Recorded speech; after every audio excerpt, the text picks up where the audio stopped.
ঢাকা বিমানবন্দরে আগুন লাগার কারণে সব ফ্লাইট বন্ধ। দেখতে পাচ্ছ বন্ধুরা, ভিডিওটা শেয়ার করে সবাইকে দেখার সুযোগ করে দিবা। ঢাকা বিমানবন্দর সব ফ্লাইট বন্ধ।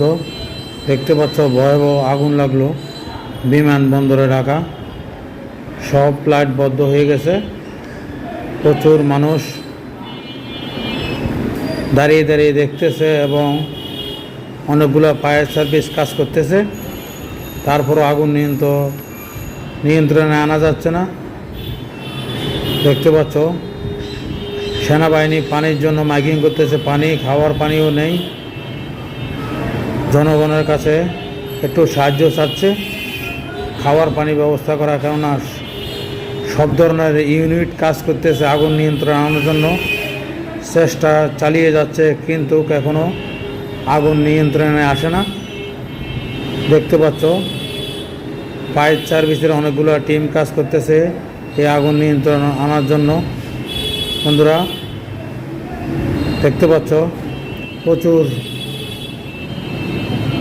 ফায়ার সার্ভিসের লোকে কাজ করতেছে আগুন নিয়ন্ত্রণ আনার জন্য, চেষ্টা চালিয়ে যাচ্ছে তারা কিভাবে আগুন নিয়ন্ত্রণ